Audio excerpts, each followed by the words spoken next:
যে একজন মুসলিম সফল হওয়ার মাপকাঠি কি, সাহাবা ইকরাম এত অল্প সময়ের মধ্যে কিভাবে সফল হয়েছিল।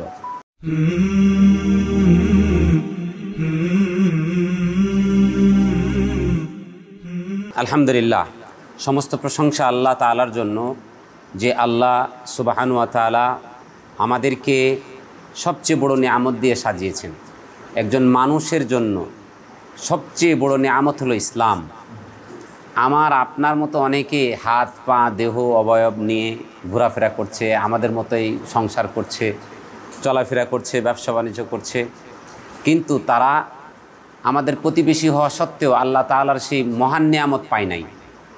এটা আল্লাহ তাআলার একটা মহান নিয়ামত, সেটা কি ইসলামের হেদায়েত। এটা হলো বড় একটা নিয়ামত, যে নিয়ামতের মধ্যে আল্লাহ তাআলা আমাদেরকে কবুল করেছেন। এই জন্য আমরা আলহামদুলিল্লাহ। এরপর নবী করিম সাল্লাল্লাহু আলাইহি সাল্লামের প্রতি দুরূদ বর্ষিত হোক, যেই মহানবী, যে মহানায়ক, যে মহানবী রাসূল আকরাম সাল্লাল্লাহু আলাইহি সাল্লাম এই নিয়ামতের প্রচার প্রসার করার জন্য কত কষ্ট ক্লেশ করেছেন।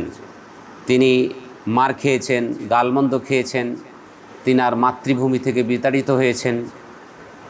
তিনাকে অনেক লোভ লালসা দেখানোর পরেও তিনি তার এই দায়িত্ব থেকে পিছপা হননি, লোভে পড়ে গিয়ে তিনি তার পথকে বিচ্যুতি হননি। আল্লাহ তাআলা যে মহান উদ্দেশ্য নিয়ে তাকে পাঠিয়েছিলেন, সে মহান দায়িত্ব তিনি যথাযথ পালন করতে সক্ষম হয়েছিলেন। সে মহামানবের প্রতি দুরূদ পাঠ করে বলি আল্লাহুম্মা সাল্লি আলাইহি আল্লাহুম্মা বারিক আলাইহি।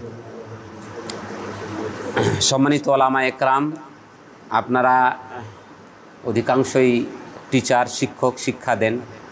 তা আমি আপনাদের সামনে কিছু কথা তুলে ধরতে যাচ্ছি। যে কথাগুলো হলো যে একজন মুসলিম সফল হওয়ার মাপকাঠি কি, সাহাবা ইকরাম এত অল্প সময়ের মধ্যে কিভাবে সফল হয়েছিল। আমরা যদি দেখি রাসূলুল্লাহ সাল্লাল্লাহু আলাইহি সাল্লামের মক্কি জীবনটা যদি আমরা দেখি, আল্লাহ নবী সাল্লাল্লাহু আলাইহি সাল্লাম সেখানে কত বছর ছিল? 13 বছর। এই 13 বছরের পরে তিনি মক্কা থেকে মদিনায় হিজরত করলেন। হিজরত করার পরে দ্বিতীয় বছরেই, দ্বিতীয় হিজরিতেই বদরের যুদ্ধ হয়। এরপরে আল্লাহ নবী সাল্লাল্লাহু আলাইহি সাল্লামের সফলতা, বিশাল সফলতা আসলো। যে কাফের মুশরিকরা ষড়যন্ত্র করেছিল, তারা প্রত্যেক গোত্র থেকে তারা লোক ভাগ করে নিয়েছিল যে আমরা যৌথ বাহিনীর মাধ্যমে রসুলকে মারব, হত্যা করব, যেন এককভাবে কোনো গোত্রের ওপর মোহাম্মদ চাপায় দিতে না পারে, তার অনুসারীরা যেন চাপায় দিতে না পারে। তারা বিশাল ষড়যন্ত্র করে সেই ষড়যন্ত্রে ব্যর্থ হয়ে তার কিছুদিন পরেই বদর প্রান্তে তারা লাঞ্ছিত অবস্থায়, একেবারে অপমানিত অবস্থায়, অপদস্থ অবস্থায় তারা এমনভাবে নাস্তাবুদ হয়েছিল যে সফলতা আল্লাহ তাআলা দান করেছিলেন। এটা কি কারণে হয়েছিল, আমাদের এই কারণটা দেখা দরকার। তো এই কারণটা আমি তুলে ধরবো ইনশাআল্লাহ। তো দেখুন, যেই কাফের মুশরিকরা নবী করিম সাল্লাল্লাহু আলাইহি সাল্লামকে কিছুদিন আগেই সেই কাবার চত্বরে সিজদারত অবস্থায় ছিলেন, ওই সিজদারত অবস্থায় তার ওপর সেই পচা, সেই 2 দিন 3 দিনের পূর্বের সে বিশাল উটের ভুঁড়ি তার ওপরে চাপিয়ে দেওয়া হয়েছিল। তিনি সিজদা থেকে উঠতে পারছিলেন না। আব্দুল্লাহ ইবনে মাসউদ রাদিয়াল্লাহু তাআলা তিনি বলছেন যে আমি সেই সময় দেখছি যে এই কাফের মুশরিক আবু জাহেল, উতবা, শাইবা, এরা আল্লাহ নবী সাল্লাল্লাহু আলাইহি সাল্লামের দৃশ্য দেখে একজন আরেকজনের উপরে লুটিয়ে পড়ছে। আমরা হাসি তামাশা করি না, লুটিয়ে পড়ছে, একজন আরেকজনের উপরে লুটিয়ে পড়ছে, হাসি তামাশা কি মানে অবস্থা। তো একজন সংবাদ দেওয়া হলো, ফাতেমা রাদিয়াল্লাহু তাআলা আনহা, তিনি দৌড় দিয়ে আসলেন। আসার পরে আল্লাহ নবী সাল্লাল্লাহু আলাইহি সাল্লামের ওপর থেকে সে ভুটিটা সরালেন। আল্লাহ নবী সাল্লাল্লাহু আলাইহি সাল্লাম এর এই দৃশ্য দেখে তিনি কাঁদতে কাঁদতে আল্লাহর কাছে ওই মুশরিকদের জন্য, মুশরিকদের বদদোয়া করেছিলেন। আল্লাহ নবী সাল্লাল্লাহু আলাইহি সাল্লাম সালাত শেষ করলেন। সালাত শেষ করার পরে প্রত্যেকটা 7 জন এই বড় বড় কাফের মুশরিক, আবু জাহেল, উতবা, শাইবা, উমাইয়া ইবনে খালফ, এ ধরনের বড় বড় যে 7 জন তাদের নেতা ছিল, তাদের নাম ধরে ধরে আল্লাহ নবী সাল্লাল্লাহু আলাইহি সাল্লাম বদ্ধ করেছিলেন। বদরের প্রান্তরে সেই যুদ্ধ যখন শেষ পর্যায়ে, তখন আল্লাহ নবী সাল্লাল্লাহু আলাইহি সাল্লামের এক সাহাবী আব্দুল্লাহ ইবনে মাসউদ রাদিয়াল্লাহু তাআলা আনহু, তিনি ওই দোয়ার কথাগুলো মনে করে তিনি খুঁজতে লাগলেন।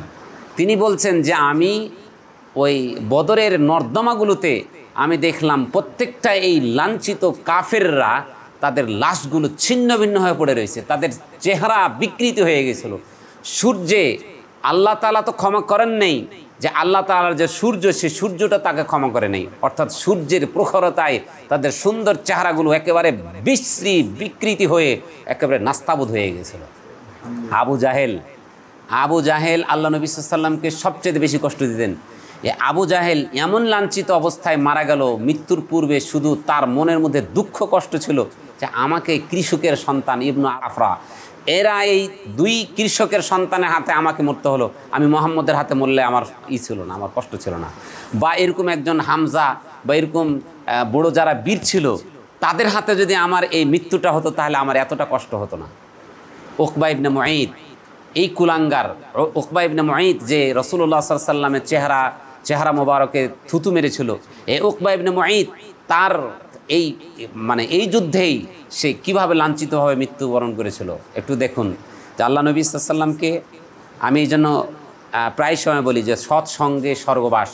সঙ্গটা যদি ভালো না থাকে তাহলে কিন্তু আপনি সর্বনাশ হয়ে যাবেন, আর সঙ্গটা যদি ভালো হয় তাহলে কি হবে, আপনার এই যে আপনার একটা ফ্যামিলি, এই ফ্যামিলির মধ্যে যদি একটা দুষ্কৃতি বাইর হয়, কি আপনার যোগ্যতা ভালো, আপনার যোগ্যতাকে প্রস্ফুটিত করার জন্য, আপনার গোলাপের সেই সুঘ্রাণকে ছড়িয়ে দেওয়ার জন্য আপনি কি করছেন, চেষ্টা চালাচ্ছেন। আর ওর যে দুর্বলতা আছে, সেই দুর্বলতার সুযোগ সে তো আপনার মতন পারফরমেন্স দেখাতে পারে না, তখন আপনার বিরুদ্ধে ষড়যন্ত্র করে। আছে আমাদের সমাজে অনেক প্রতিষ্ঠান এভাবে ধ্বংস হয়ে যাচ্ছে, অনেক প্রতিষ্ঠান। অথচ এখানে যদি ইখলাস কাজ করতো তাহলে কোশ্চিনকালে এমন কাজ করতো না। তো বন্ধু কেমন একটা জিনিস দেখেন, যে উমাইয়া ইবনে খালফ, এই উমাইয়া ইবনে খালফ এই ছিল উকবা ইবনে মুঈতের বন্ধু। তো আল্লাহ নবী সাল্লাল্লাহু আলাইহি সাল্লাম যখনই কোনো কোরআন এবং হাদিসের আলোচনা করতেন, তখন এই উকবা ইবনে মুঈত সে পাশে গিয়ে কাছাকাছি গিয়ে শুনতো। তার মনটা একটু নরম ছিল, তার হৃদয়টা একটু নরম ছিল। তো যখন আবার তার এই দোস্ত বন্ধুদের সাথে মিলিত হতো, তখন আবার সে আগের ঠিক চরিত্র ফিরে আসতো। তো একদা এই উবাই ইবনে খালফ সে একটা প্রোগ্রামে বাইরে গিয়েছিল। তখন এই উকবা ইবনে মুঈত সে নবী করিম সাল্লাল্লাহু আলাইহি সাল্লামকে দাওয়াত দেয়। নবী করিম সাল্লাল্লাহু আলাইহি সাল্লামকে দাওয়াত দিলে নবী করিম সাল্লাল্লাহু আলাইহি সাল্লাম তার দাওয়াত কবুল করলেন। তো শর্ত দিয়েছিলেন যে তোমার বাড়িতে আমি খেতে পারি, তুমি যদি লা ইলাহা ইল্লাল্লাহ কালেমা তুমি যদি ঘোষণা দাও। তখন সে নিরুপায় হয়ে সে ঘোষণা দিয়ে দিয়েছিল। যখন তার দোস্ত ফিরে আসার পরে তো আর দোস্তের সাথে দেখা সাক্ষাৎ করে না। ওদের একটা রেওয়াজ ছিল, একজন বন্ধুকে আরেকজন বন্ধু এমন ভালোবাসতো, তারা কোনো সফরে গেলে সফরে যাওয়ার সর্বশেষ যার সাথে সাক্ষাৎ করতো উনি হচ্ছে দোস্ত। আবার যখন সফর থেকে ফিরে আসতো, সর্বপ্রথম যার সাথে সাক্ষাৎ করতো তিনি ছিল কি, ওই দোস্ত। তো দোস্ত আসলো, উকবা ইবনে মুঈতের সাথে কোনো দেখা সাক্ষাৎ নাই। দোস্তের টানে গিয়ে হাজির দোস্তের বাড়িতে গিয়ে বলছে, দোস্ত কী ব্যাপার, আসসালামু আলাইকুম সালাম দিচ্ছে, বা তাদের যে অভিবাদনের যে বাক্য সেটা দিচ্ছে, তো উত্তর নিচ্ছে না। কী হয়েছে, তুমি আমার উপরে রাগ হচ্ছে? হ্যাঁ, কাদ সাবাআতা, তুমি তো ধর্মান্তরিত হয়ে গেছো, তোমার সাথে আমার কোনো চলে না, তোমার সাথে আমার চলবে না, তুমি ধর্মান্তরিত, তুমি মুহাম্মদের ধর্মে তুমি মাইল হয়েছো। কি করতে হবে? তোমার প্রথম কাজ হলো মুহাম্মদের ধর্মকে পরিত্যাগ করতে হবে। দ্বিতীয় হলো এটাকে প্রমাণস্বরূপ মুহাম্মদের চেহারার মধ্যে থুথু মারতে হবে। এই কুলাঙ্গার সে রাসূল সাল্লাল্লাহু আলাইহি সাল্লামের মুখে থুথু মারে। আল্লাহ নবী সাল্লাল্লাহু আলাইহি সাল্লাম এই বদরের যুদ্ধে 70 জন নাস্তাবুদ হয়, আরও 70 জনকে গ্রেফতার করে। এই 70 জনের মধ্যে উকবা ইবনে মুঈত ছিল। উকবা ইবনে মুঈতকে আল্লাহ নবী সাল্লাল্লাহু আলাইহি সাল্লাম এই সমস্ত ওদের সামনেই হত্যা করেন। এই হত্যা করার সময় এই উকবা ইবনে মুঈত বলছিল, তুমি কি মুহাম্মদ, তুমি এই সমস্ত ছোট লোকদের সামনে আমাকে হত্যা করবে? আল্লাহ নবী সাল্লাল্লাহু আলাইহি সাল্লাম তখন বলেছিলেন যে তুমি আমার চেহারায় প্রকাশ্যে তুমি আমার চেহারাতে থুতু মেরেছিলে, তোমার কোনো ক্ষমা নেই, তোমার কোনো ক্ষমা নেই। তো আল্লাহ নবী সাল্লাল্লাহু আলাইহি সাল্লাম তিনি এই যে বদরের যুদ্ধ শেষ, বদরের যুদ্ধের পরে আল্লাহ নবী সাল্লাল্লাহু আলাইহি সাল্লামের সফলতা শুরু হয়ে গেল। আমি আপনাদেরকে এই ঘটনাটা বললাম যে কি কারণে এরা এত তাড়াতাড়ি এত সফলতার মুখ দেখল।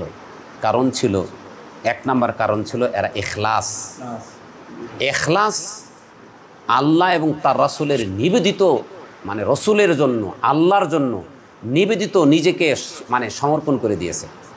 আসলে আমরা যে মুসলিম বলি, মুসলিম মানেটা কি? মুসলিম শব্দের অর্থ আল ইসলাম। আমাদের সমাজে এগুলা চালু আছে, ইসলাম মানে শান্তি। মিথ্যা কথা। ইসলাম শব্দটির আবেদনিক অর্থ হলো আল ইসতিসলাম, আত্মসমর্পণ করা।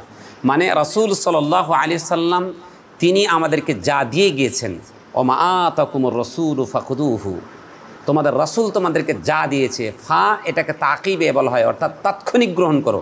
ওমা নাহাকুম আনহু ফান্তাহু, আর তোমাদেরকে যা তিনি নিষেধ করেছেন তার থেকে তাৎক্ষণিক বিরত থাকো। এটার নাম হলো ইসলাম, অর্থাৎ ইসতিসলাম মানে আত্মসমর্পণ করা। আল্লাহ এবং তার রাসূলের বিধিবিধানের কাছে নিজেকে সঁপে দেওয়া, আত্মসমর্পণ করে দেওয়া। আমার আল্লাহ এবং তার রাসূলের বিধিবিধান পালন করতে গিয়ে আমার বাপ বেজার হতে পারে, আমার মা বেজার হতে পারে, আমার সন্তান বেজার হতে পারে, আমার নেতা বেজার হতে পারে, আমার সভাপতি বেজার হতে পারে, আমার সেক্রেটারি বেজার হতে পারে, আমার আত্মীয় স্বজন বেজার হতে পারে, আমার সারা বাংলাদেশের লোক বেজার হতে পারে, কিন্তু আমার লক্ষ্য থাকবে আল্লাহ খুশি কিনা, আল্লাহ খুশি কিনা। এবং এই আল্লাহ খুশি করতে গিয়ে আমি রাসূলের যে আনুগত্য করার দরকার এটা করছি কি করি না। এই ইখলাস যে আল্লাহকে খুশি করার মন মানসিকতা, আল্লাহকে যখন খুশি করার মন মানসিকতা যখন পয়দা হবে, তখন আমাদের সফলতা আসবে। কারণ আপনি চাকরি করছেন আল্লাহকে খুশি করার জন্য। তো এই আল্লাহকে খুশি করার জন্য চাকরি করলে আপনার কাজের মধ্যে আপনি ফাঁকি দিতে পারবেন না।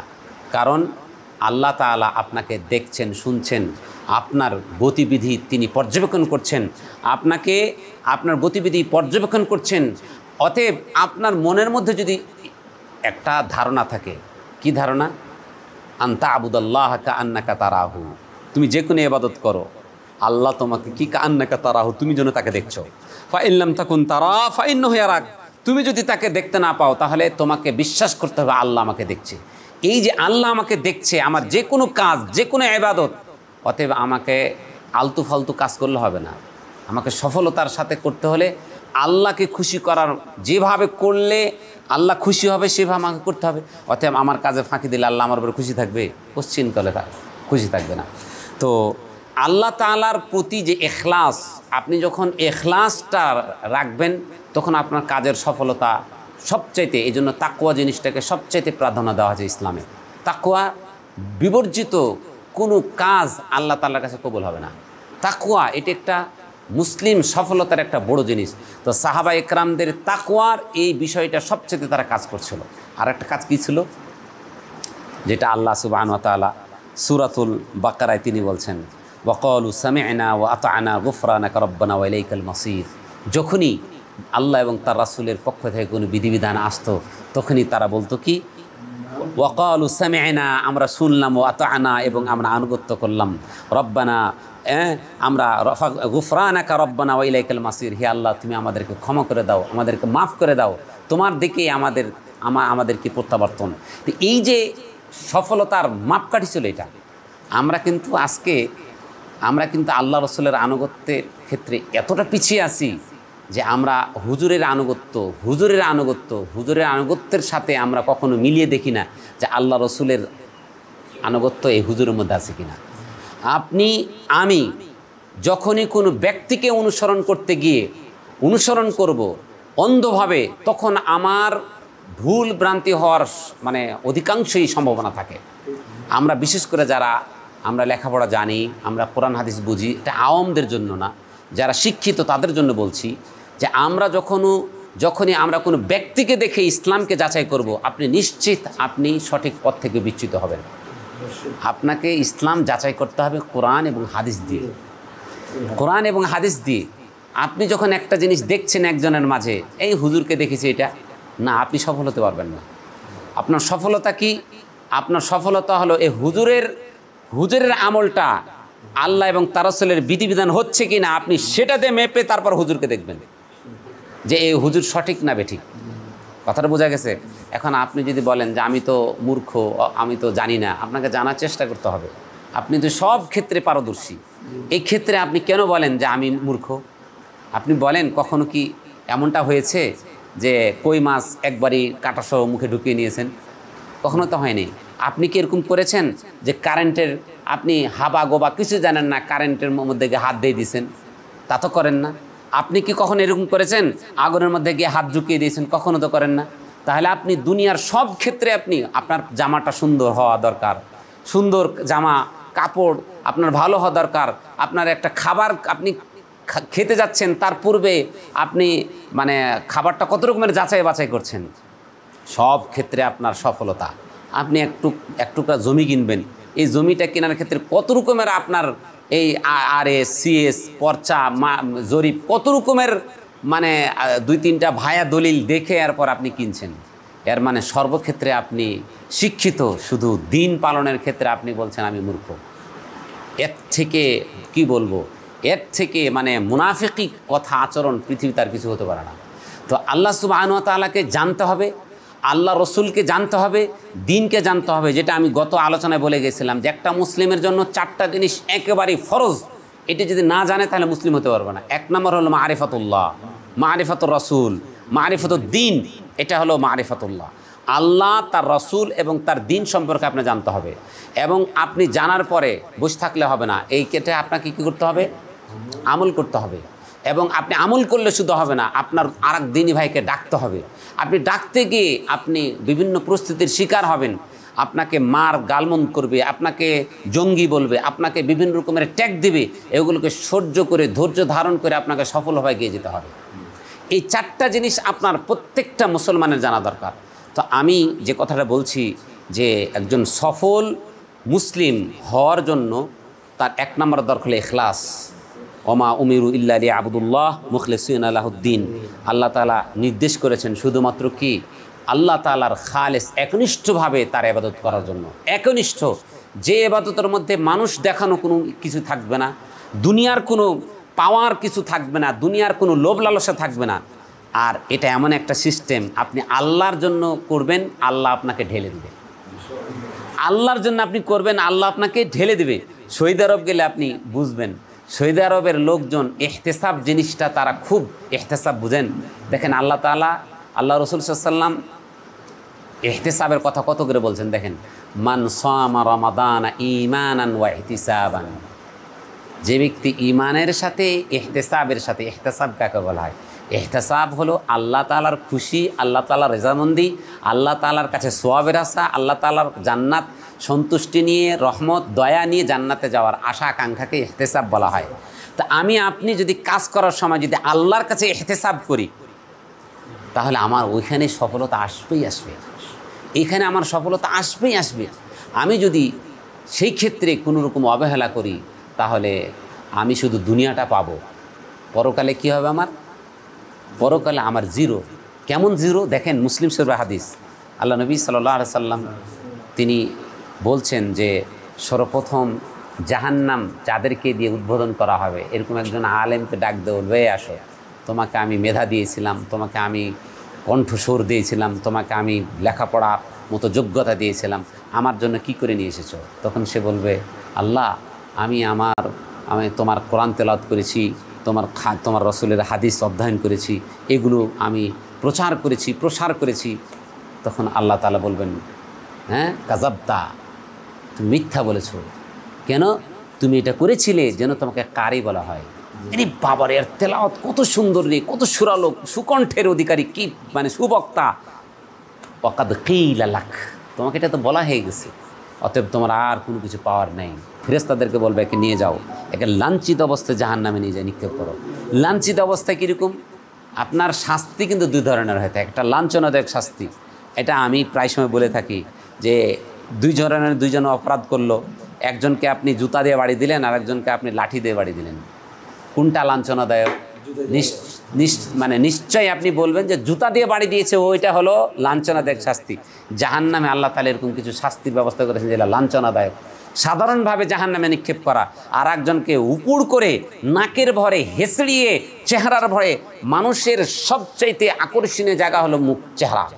এটা হলো মানে এটা আল্লাহ তাআলার, এটা বিশেষভাবে আল্লাহ তাআলা এটা তিনি তৈরি করে, এটা সৃষ্টি করেছেন। এই জন্য তো কোনো মানুষের আকৃতি দেওয়া হারাম। কেন? এটা আল্লাহ তাআলার সৃষ্টির, আল্লাহ তাআলা নিজ হাতে এই চেহারাগুলো আল্লাহ তাআলা তিনি রূপ দিয়েছেন। তাহলে নিজে রূপ দিয়েছেন, এই রূপের অন্য কেউ যদি এখানে মানে মূর্তি বানাতে যায়, তাহলে কি হয়? আল্লাহ তাআলার সৃষ্টির সাথে তার সমকক্ষতা দাঁড়িয়ে যায়। তা আমি যেটা বলছিলাম যে আমাদের আমাদের আল্লাহর প্রতি একনিষ্ঠতার অভাবে আমরা আমাদের সফলতা পিছিয়ে যাই। তো আল্লাহ সুবহানাহু ওয়া তাআলা তিনি আমাদের কোন জিনিসটা বেশি পছন্দ করেন? আল্লাহ তাআলা ইন্নামা আকরামাকুম ইনদাল্লাহি আতকাকুম, আল্লাহর কাছে সবচেয়ে দামি ওই ব্যক্তি যে ব্যক্তি সবচেয়ে আল্লাহ ভীরু। আর আল্লাহ ভীরুতা যার মধ্যে আছে তার দ্বারা কখনো পাপ সম্ভব নয়। আল্লাহ ভীরুতা কাকে বলে? আল্লাহ আমাকে দেখছে, শুনছে, আল্লাহ আমার প্রত্যেকটি কথা রেকর্ড করছেন। আল্লাহ আমরা জানি রেকর্ড করছে না? আল্লাহ প্রত্যেকটা কথা আমাদের রেকর্ড করছেন। কাল কিয়ামতের দিন যখন আমাদের মুখ বন্ধ করে দেবে, ওয়া নাখতিমু আলা আফওয়াহিহিম ওয়া তুকাল্লিমুনা আইদিহিম ওয়া তাশহাদু আরজুলুহুম বিমা কানু ইয়াকসিবুন। এই যে কোন সূরা এটা? সূরা ইয়াসিন। আল্লাহ তাআলা এটা এভাবে বলে দিচ্ছেন যে কিয়ামতের দিন তোমার মুখ বন্ধ করে দেওয়া হবে। বাটপারি কথা, মানে মিথ্যা কথা অনেক বলেছো, তোমার হাত কথা বলবে, তোমার হাতের কথাগুলো পা সাক্ষী দিবে। তাহলে তো আমার বাঁচার কোনো উপায় নেই। তা আপনি যখন এই মন মানসিকতা চলবেন, যখনই আপনার হারাম কোনো কিছু আসবে তখনই আপনার মনের মধ্যে এটা যখন কাজ করবে, আল্লাহ আমাকে তো ধরবে। এটার নাম হলো তাকওয়া। আল্লাহ তো আমাকে জিজ্ঞাসা করবে, এই যে আমি অবৈধভাবে এটা হরণ করছি, আল্লাহ তো আমাকে ধরবে। আপনি এই জিনিসটা যদি রাখতে পারেন তাহলে আপনি সফল মুসলিম হওয়ার এক ধাপ এগিয়ে গেলেন। দ্বিতীয় ধাপ, রাসূলুল্লাহ সাল্লাল্লাহু আলাইহি ওয়াসাল্লামের আনুগত্য করা। হ্যাঁ, ফালিয়াহদিরিল্লাযীনা ইউখালিফুনা আন আমরি আন তুসিবাহুম ফিতনা আও ইউসিবাহুম আযাবুন আলীম। আল্লাহ তাআলা বলছেন তাদের সতর্ক হওয়া উচিত যারা রাসূলুল্লাহ সাল্লাল্লাহু আলাইহি সাল্লামের নির্দেশনা, রসুলের যে সুন্নত, তারা যারা অবজ্ঞা করে, অমান্য করে চলে, ফলো করে না, যে তাদের উপর আল্লাহ তাআলার পক্ষ থেকে মুসিবত আসবে। দুনিয়া এবং আখিরাতে উভয়ের মুসিবত আসবে। দুনিয়াতে আমাদের মুসিবত কি? আমাদের ক্ষমতা চলে যাবে অন্যদের হাতে, আমাদের মাঝে মারামারি হবে, আমাদের মধ্যে অনৈক্য হবে, আমাদের মধ্যে বিপদ আপদ নেমে আসবে। রাসূলের আনুগত্য না থাকলে যা হয় আমরা এখন দেখতে পাচ্ছি। রাসূলের আনুগত্য না থাকলে, আর রাসূলের আনুগত্যটা কীরকম? ওয়াকালু সামি'না ওয়া আতা'না, আমরা শুনলাম, মেনে নিলাম। আর ইতিপূর্বে যারা বনি ইসরাইল ছিল তাদের কেন তারা সফল হতে পারে নাই? তারা সফল হতে না, তারা কি বলছিল? সামি'না ওয়া আসাইনা, সামি'না ওয়া আসাইনা, আমরা শুনলাম, বিরোধিতা করলাম। আর এই সাহাবায়ে কেরাম এই কারণে তাদের সফল, এই কারণে তাদের কি সফল। আল্লাহ তাআলা এই সফলতার কথা বলছেন ওয়াসাবিকুনা, সূরাতুত তাওবা এর 100 নম্বর আয়াতে বলছেন আস-সাবিকুনাল আউয়ালুন, যারা আগে আগে এসেছে তারা কারা?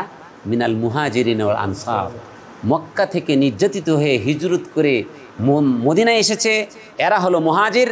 আর এই নির্যাতিত, নিপীড়িত, অসহায় লোকগুলোকে যারা আশ্রয় দিয়েছে, প্রশ্রয় দিয়েছে, স্ত্রী তালাক দিয়ে আরেকজন ভাইকে দান করে দিয়েছে, একটা ঘর ছিল মাঝখানে পার্টিশন করে ভাইকে দান করে দিয়েছে, আর এক ভাইকে মানে ব্যবসা বাণিজ্যের অর্থ মূলধন দিয়ে সহযোগিতা করেছে, এরাই হলো আনসার। এদের এই কাজগুলোর মধ্যে কোনো রকমের এখলাসের ঘাটতি ছিল না। আপনি দেখেন একজনের এখলাসের ঘাটতি ছিল কি? বিয়ে করার জন্য। ওই যে ইন্নামাল আমালু বিন্নিয়াত ফামান কানা, আছে না? কিসের জন্য? লিয়ান কেহাল মারা, সে একজন মহিলাকে বিয়ে করার জন্য করেছিল। আল্লাহ নবী কি বলেছেন? কি সে যে জন্য হিজরত করেছে তার হিজরত ওইখানেই সে পেয়ে গেছে। অতএব লা শাইআ লাহু ফিল আখিরা, পরকালে তার কি নাই? কিছু অংশ বাকি নেই। অতএব তাদের হিজরতটা কত খুলুসিয়ত ছিল। আপনি চিন্তা করেন মুসাইব ইবনে উমাইর রাদিয়াল্লাহু তাআলা আনহু কেমন লোক ছিল। দেখেন মুসাইব ইবনে উমাইর রাদিয়াল্লাহু তাআলা আনহু, তিনি একবেলায় যে কাপড় পরিধান করতেন, বিকালবেলায় ওই কাপড় পরিধান করতেন না। যে উন্নত মানের সেন্ট ব্যবহার করতেন, সেই সেন্ট মানে এলাকার মানুষ জানতো না যে এত দামি সেন্ট কোত্থেকে পেল।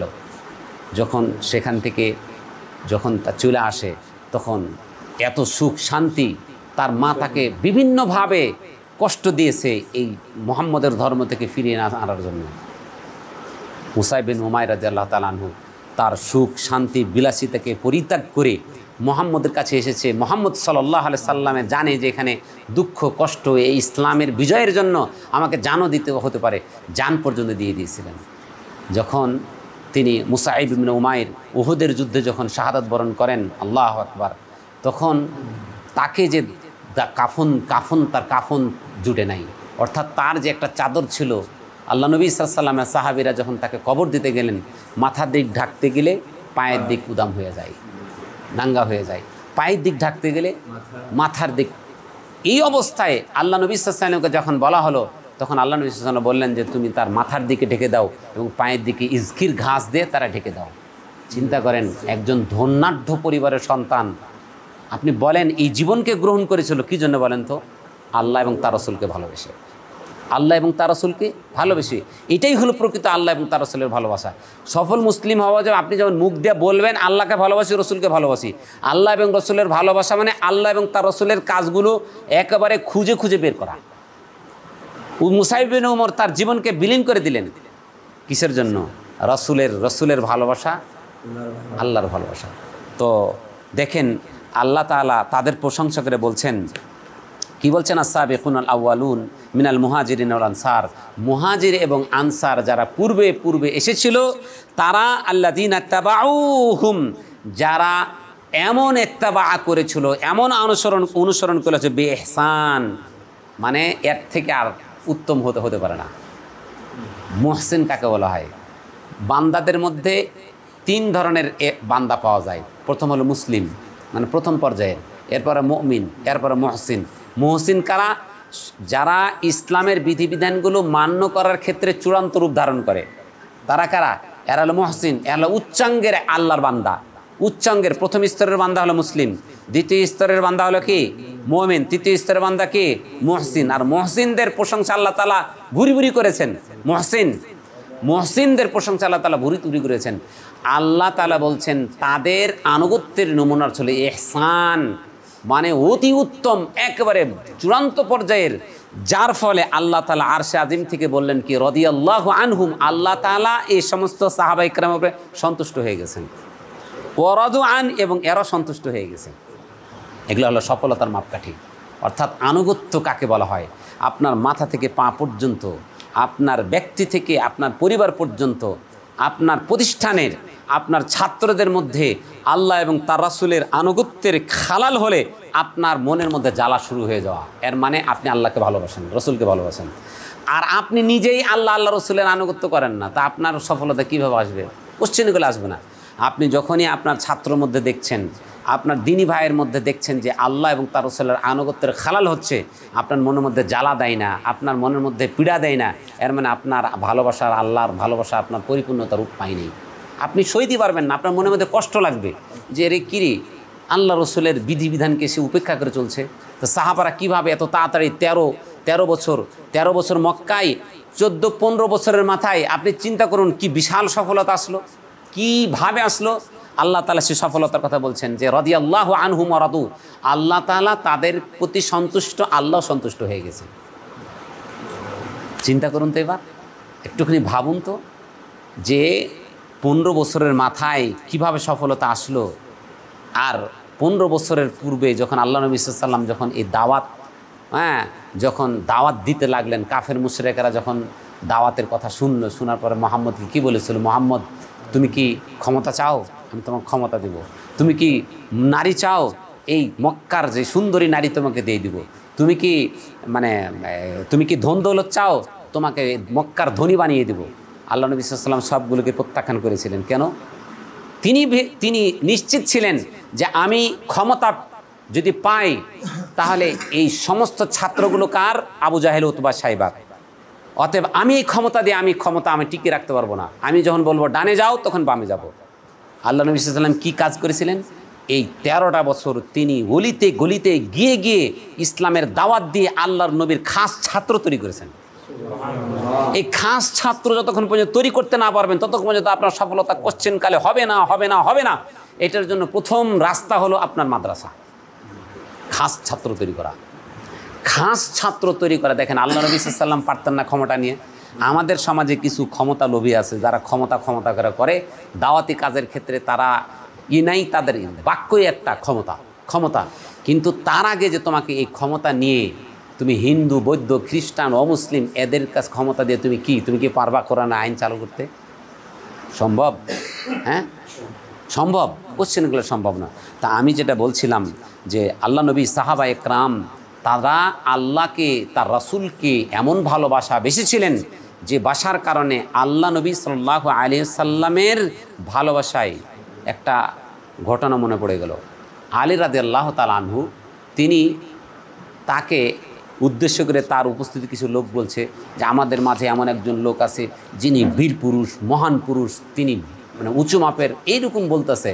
তখন আলী রাদিয়াল্লাহু তাআলা আনহু বলছেন যে না, আমার দৃষ্টিতে সবচেয়ে মহাপুরুষ, বীর পুরুষ ছিল আবু বকর রাদিয়াল্লাহু তাআলা। কীভাবে? বলছে আমি যখন ছোট্ট ছিলাম একদিনকার ঘটনা, আমি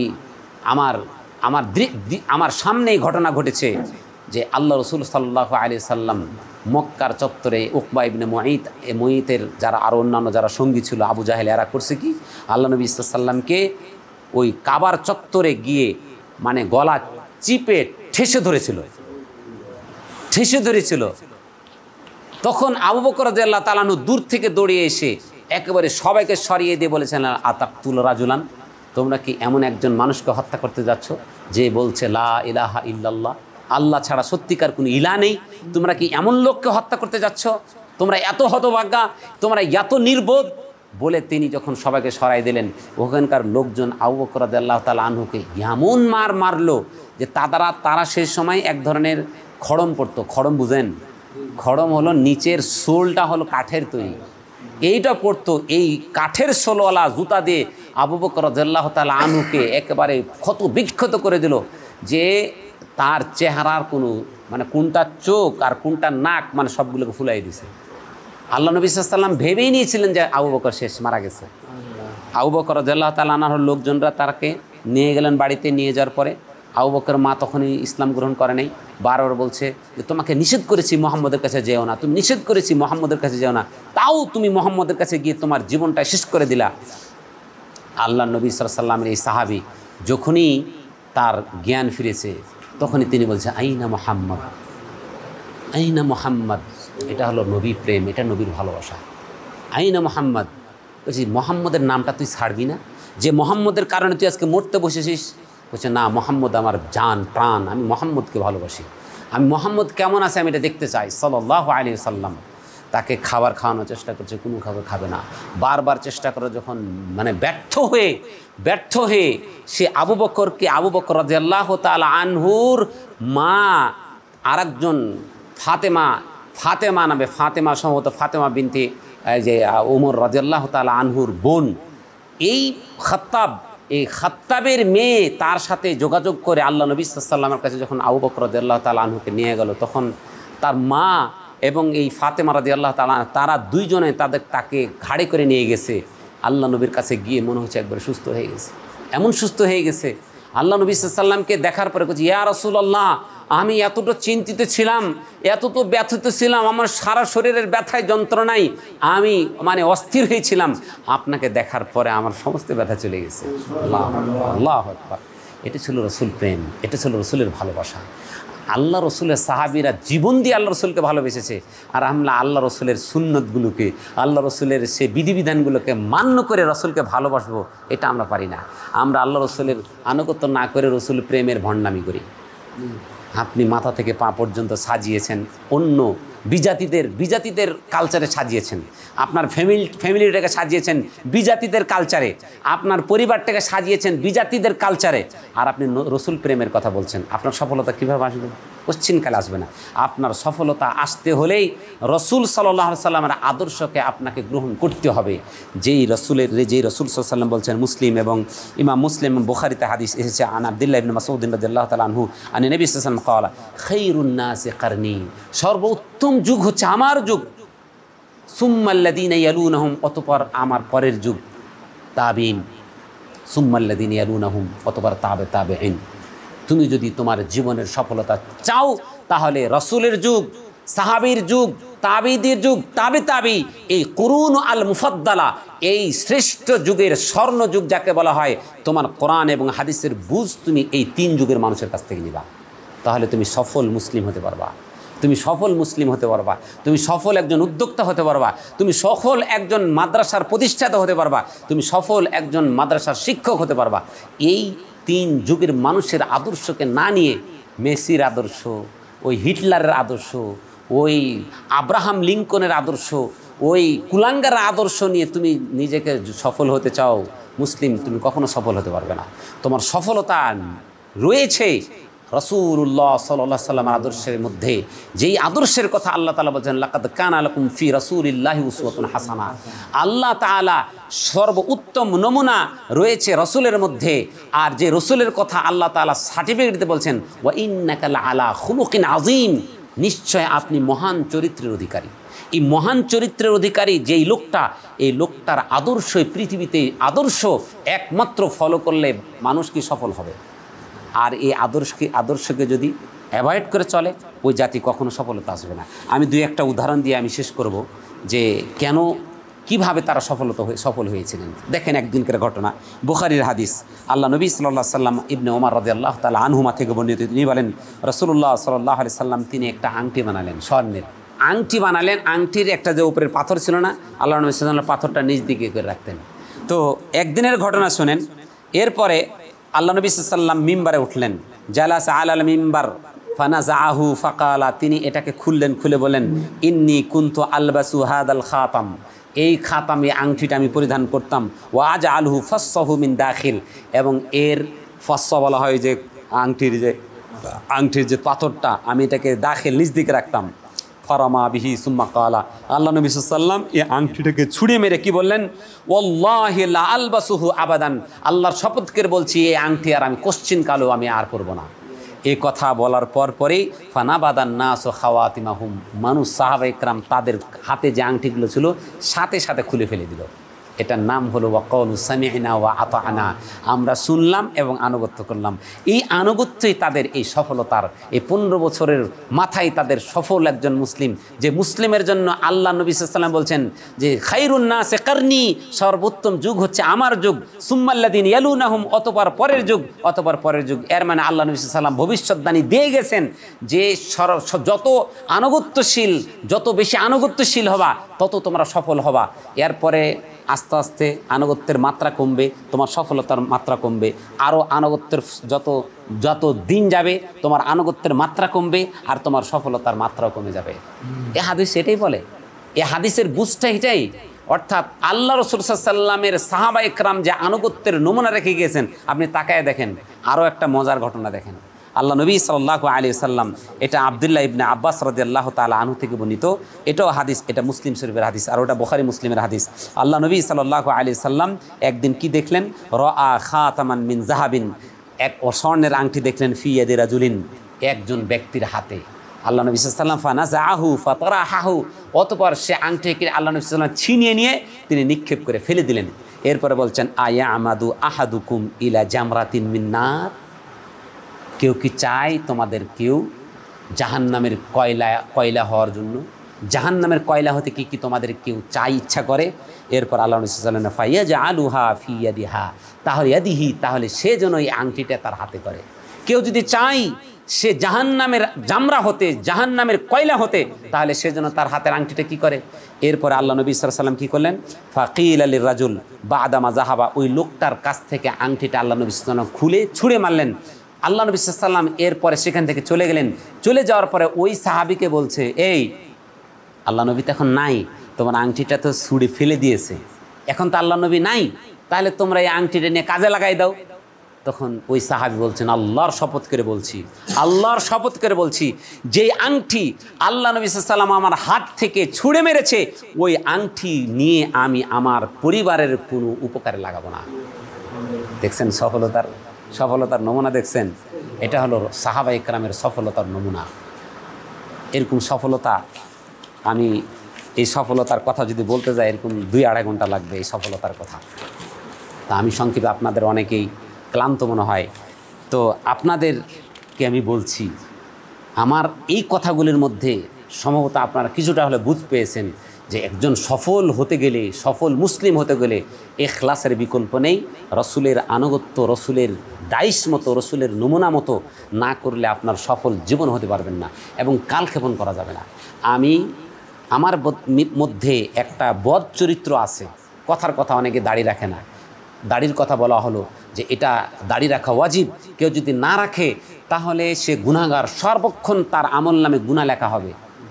এখন একজন সফল মুসলিমের কাজ হবে সঙ্গে সঙ্গে নিয়ত করে নেওয়া যে না, আমি আর এই কাজ কখনোই করব না। যেই কাজে রসুল বেজার হয়, যেই কাজে রসুল কষ্ট পায়, সে কাজ আমার দ্বারা সম্ভব নয়। তাকিয়ে দেখুন সাহাবীদের চরিত্রটা দেখুন, যে কি বলছে, যেই আংটি আল্লাহ নবী আমার হাত থেকে ছুঁড়ে মেরেছে, এই আংটি অন্যান্য সাহাবীরা বলছে, এই তুমি নিয়ে গিয়ে বিক্রি করে এখান থেকে টাকা পয়সা পাবে, সেটার ফায়দা নাও। কিন্তু সে বলছে না, এখান থেকে আমি ফায়দা নিব না। আল্লাহ নবী সাল্লাল্লাহু আলাইহি সাল্লামের সাহাবী উমর ইবনুল খাত্তাব রাদিয়াল্লাহু তাআলা আনহু। আমাদের সমাজে তো নারীদেরকে সলাতের ব্যবস্থা করা হয় না। দেখেন উমর রাদিয়াল্লাহু তাআলা আনহু তিনি জানতে পারলেন যে তার ছেলে আব্দুল্লাহ ইবনে উমর সহ অন্যান্য ছেলেরা তাদের বউদেরকে কী করে না, মসজিদে যেতে দেয় না। তখন উমর রাদিয়াল্লাহু তাআলা আনহু এমন খেপে গেলেন, এটা ইবনু মাজাহ হাদিসটা এসেছে। দেখেন যে ফান ইবনে উমর রাদিয়াল্লাহু তাআলা আনহুমা, আব্দুল্লাহ ইবনে উমর রাদিয়াল্লাহু তাআলা আনহু থেকে বর্ণিত, আন রাসূল সাল্লাল্লাহু আলাইহি ওয়াসাল্লাম ক্বালা লা তামনাউ ইমা আল্লাহি আন তুসাল্লিনা ফিল মসজিদে, নারীরা মসজিদে গিয়ে সালাত পড়বে, তোমরা এই আল্লাহর বান্দীদেরকে তোমরা নিষেধ করো না। এটা যখন তিনি বললেন উমর ইবনে খাত্তাব রাদিয়াল্লাহু তাআলা আনহু, ফাকালা ইবনে উমর, এই ইবনে উমর অর্থাৎ উমরের ছেলে তাকে বলছে, কি বলছে, ইন্না লামানানা হুন্না, যে নিশ্চয় আমি তাদেরকে নিষেধ করি, আমি যেতে দিই না। বলছে ফাগাদেবা গাদবান শাদীদা, উমর ইবনুল খাত্তাব রাদিয়াল্লাহু তাআলা আনহু চরম খেপে গেলেন। খেপে গিয়ে কি বলছেন, ওয়াকালা উহাদ্দিসুকা আন রাসূলিল্লাহ, তোমাকে আমি রাসূলের হাদিস বলছি, ওয়া তাকুলু ইন্না লামানানা হুন্না, আর আমি নিশ্চয় আমি তাদেরকে নিষেধ করি। তোমার দৃষ্টতা কত বড়। বাপ ছেলেকে কীভাবে শাসন করছে, ব্যাপারটা বুঝেছেন? যে নারীদেরকে মসজিদে যাওয়া থেকে ছেলে নিষেধ করছে, ছেলেও সাহাবী, বাপ সাহাবী, আর বাপ কি করছে, যে আমি রসুলের কথা বলছি, যে রসুলের কথা বলছি, যে রসুল বলেছেন যে তোমরা আল্লাহর বান্দীদেরকে মসজিদে যাওয়া থেকে নিষেধ করো না, আর তুমি বলছো আমার স্ত্রীদেরকে আমরা যেতে নিষেধ করব। হ্যাঁ, তোমার সাহস কত বড়। ধমক দিয়ে দেখেন যে রসুলের আনুগত্যের খেলাফ হলেও ওনারা সহ্য করতে পারতেন না, মনের মধ্যে কষ্ট পেত, দুঃখ পেত। এরপরে দেখেন একদিনকার ঘটনা, আল্লাহ নবী সাল্লাল্লাহু আলাইহি সাল্লামের এক সাহাবী আব্দুল্লাহ ইবনে মাসউদ বদরি, তিনি কুনতু আদরিবু গোলামান বিসাউতে, তার একজন গোলাম ছিল। এই গোলামকে তিনি লাঠি দিয়ে মারলেন। লাঠি দিয়ে যখন মারলেন তখন আল্লাহ নবী সাল্লাল্লাহু আলাইহি সাল্লাম পিছনেই ছিলেন। ফা সামি'তু সাউতান মিন খালফি ই'লাম ইয়া আবা মাসউদ, পিছন থেকে আল্লাহ নবী সাল্লাল্লাহু আলাইহি ওয়াসাল্লাম বলছেন, আবু মাসউদ তুমি সাবধান, তুমি জেনে রাখো তোমার কাজটা সঠিক হচ্ছে না। আল্লাহ নবী সাল্লাল্লাহু আলাইহি ওয়াসাল্লামকে খেয়াল করে নেই, পিছন দিক থেকে এমন একটা শব্দ শুনতে পাচ্ছে। তখন বলছে কি ফালাম আফহামু সাউত, আমি কিন্তু সাউতটা মানে আমি বুঝতে পারলাম না। এরপরে তিনি বলছেন মিনাল গাজাব, গজব মানে তিনি যে রাগ হয়ে, যে এই রাগের স্বরে যে বললেন, আমি এই শব্দটা বুঝতে পারলাম না। কালা ফালাম্মা দানা মিন্নি, যখন সে আমার কাছাকাছি হলো, ইদা হুয়া রাসূলুল্লাহ সাল্লাল্লাহু আলাইহি ওয়াসাল্লাম, তখন আল্লাহ রাসূল এইটা দেখে রাসূলুল্লাহ সাল্লাল্লাহু আলাইহি ওয়াসাল্লাম ফা ইদা হুয়া ইয়াকুলু ই'লাম ইয়া আবু মাসউদ, তিনি আবার বলতে লাগলেন, হে আবু মাসউদ। যখন এরকম বলতে লাগলেন, বলছে ফা আলকাইতু সাউতা মিন ইয়াদি, ফা আলকাইতু আস-সাউতা মিন ইয়াদি, আমার হাত থেকে কি হয়ে গেল, সাথে সাথে এটা পড়ে গেল, ছড়িটা পড়ে গেল। এবং তিনি বললেন যে আমি আল্লাহর শপথ করে বলছি, আমি আর কখনো আর আমার এই গোলামকে আমি মারব না। চিন্তা করছেন আনুগত্য কাকে বলে? চিন্তা করেন আনুগত্য কাকে বলে?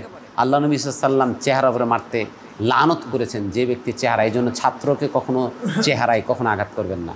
শুধু ছাত্রকে না, স্ত্রীকে বলেন বা অন্য কোনো মানুষের চেহারা, এই চেহারা এটা আল্লাহ প্রদত্ত একটা নিয়ামত, কত সুন্দর করে সাজিয়েছে। হ্যাঁ, আল্লাহ তাআলা কি বলছেন, যে আমি উত্তম অবয়ব দিয়ে আমি মানুষকে সৃষ্টি করেছি। হ্যাঁ, লাকাদ খালাকনাল ইনসানা ফি আহসানি তাকওয়িম, যে অবশ্যই আমি মানুষকে আমি উত্তম অবয়ব দিয়ে, মানুষের উত্তম অবয়ব দেখে আপনি যত প্রাণী আছে, আপনি মানুষের মতো এত সুন্দর করে আল্লাহ কাউকে তৈরি করেনি। তাহলে এই চেহারাটা আল্লাহ তাআলা একটা নিয়ামত, এই চেহারার উপরে যে মারবে তাকে আল্লাহ নবী সাল্লাল্লাহু আলাইহি ওয়াসাল্লাম কী করেছেন, লানত করেছেন। এটা হাদিসটা বলতে অনেক সময় লাগবে, আরেকটা হাদিস বলে আমি শেষ করছি। আল্লাহ নবী সাল্লাল্লাহু আলাইহি ওয়াসাল্লামের একজন সাহাবী ছিলেন, তাকে আল্লাহ নবী সাল্লাল্লাহু আলাইহি ওয়াসাল্লামের গোলামও বলা হয়, আনাস ইবনে মালিক রাদিয়াল্লাহু তাআলা আনহু। আল্লাহ নবীর কতদিন খেদমত করেছিলেন? 10 বছর খেদমত করেছিলেন। একদা আল্লাহ নবী সাল্লামের কাছে এক ওই যে সেলাই কাজ করে এরা কি জানি খাইয়াত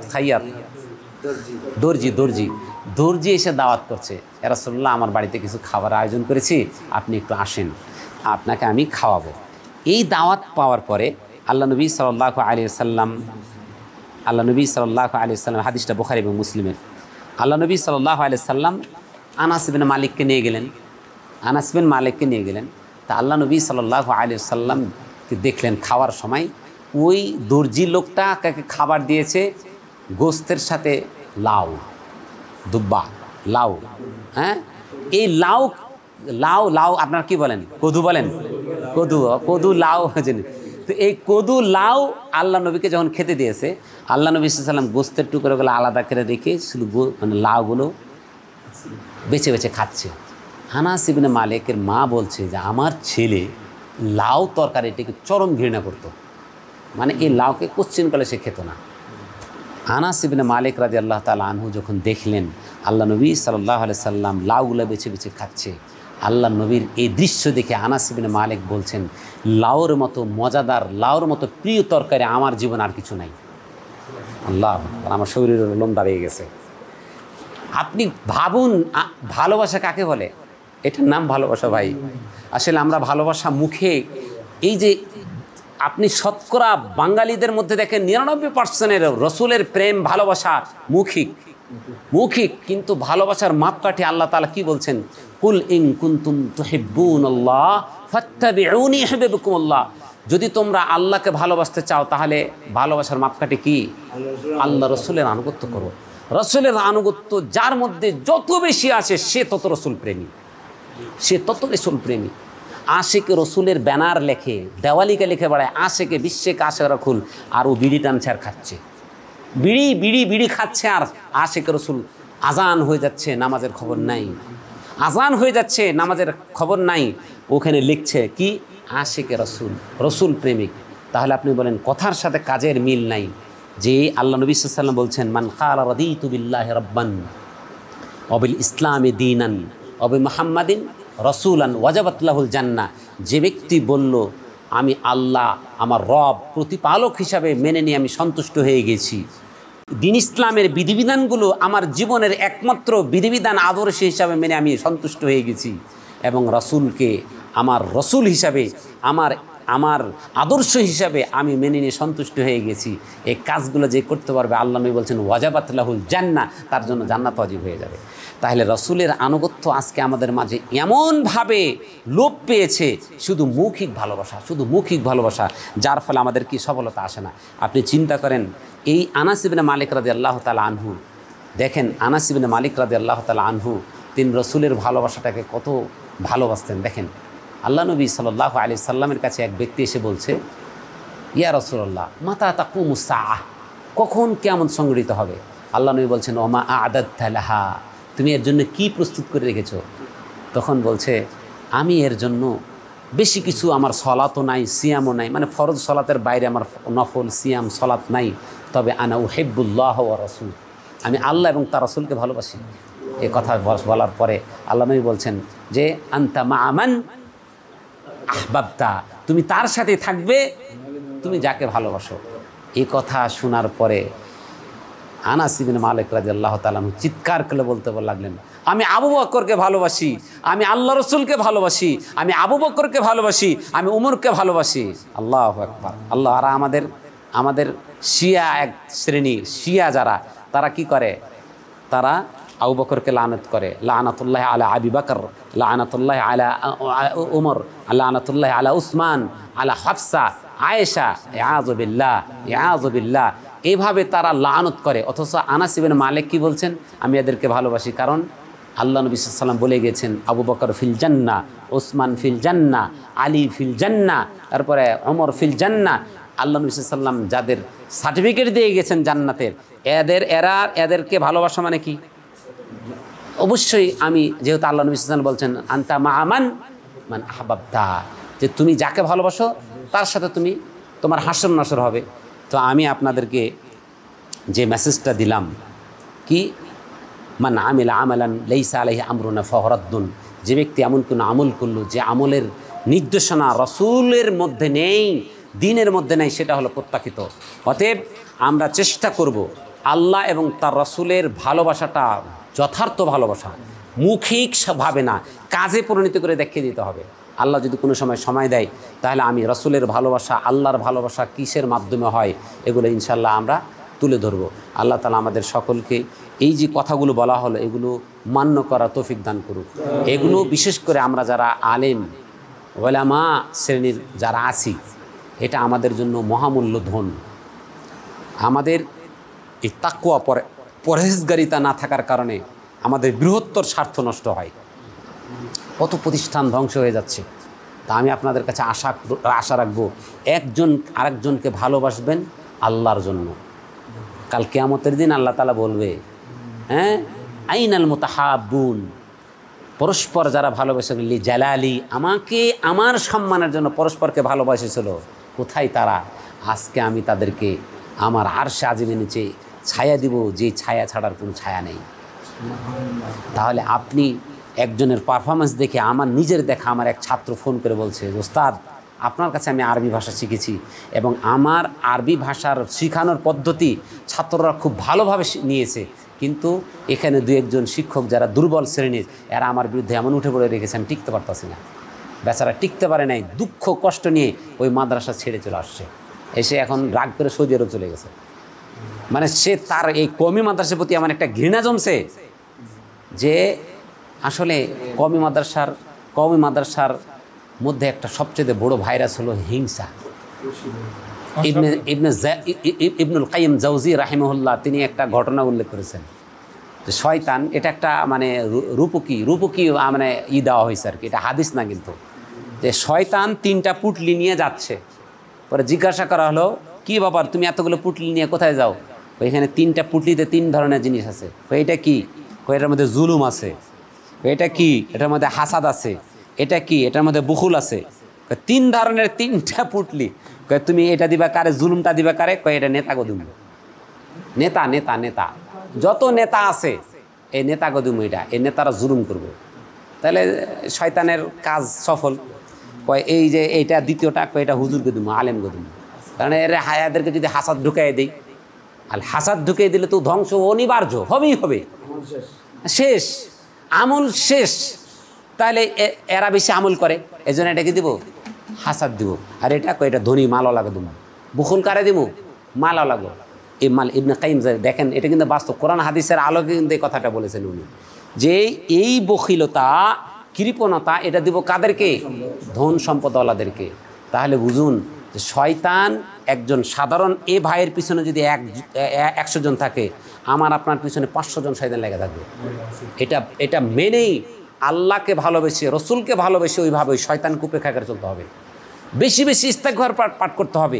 যে যত বেশি ইস্তেগফার পাঠ করবে সে তত সফলতার দিকে এগিয়ে যাবে। সফলতার অন্যতম চাবিকাঠি হলো আস্তাগফিরুল্লাহ, আস্তাগফিরুল্লাহ, আস্তাগফিরুল্লাহ, আস্তাগফিরুল্লাহ। সকাল সন্ধ্যায় আস্তাগফিরুল্লাহ। আল্লাহর নবী তো 100 বারের বেশি ইস্তেগফার পাঠ করত। যার পূর্বের গুনাহ, পরের গুনাহ, মাসুম, গুনাহ মাপ, নিষ্পাপ, তিনি যদি 100 বারের বেশি যদি তওবা করে থাকে, তা আমাদের কতবার করা দরকার? তা আপনাদেরকে আমি উদাত্ত আহ্বান জানাবো, হিংসা বিদ্বেষ মানে বাদ দিয়ে আপনাদের মাঝে যদি কোনো দুর্বলতা থাকে, প্রয়োজনে প্রশিক্ষণ নিয়ে এই প্রতিষ্ঠানকে এগিয়ে নেওয়ার জন্য ভাই আপনারা চেষ্টা করেন। কারণ যিনি এটা দেখছেন বা যিনি এটা চেষ্টা চালাচ্ছেন, আল্লাহ তাআলা কিন্তু তাকে কবুল করবে। কিন্তু আপনাদের কারণে যে এই প্রতিষ্ঠানের ব্যর্থতা আসে, তাহলে কিন্তু এই দায়িত্ব উনার উপরে পড়বে না, এটা কিন্তু আপনাদেরকে জবাবদিহি করতে হবে। অতএব আপনারা সফলতার সাথে আপনারা চেষ্টা করেন এ প্রতিষ্ঠানকে কিভাবে তার আগের যেই রূপ, যৌবন, লাবণ্য কিভাবে ফিরিয়ে আনা যায়।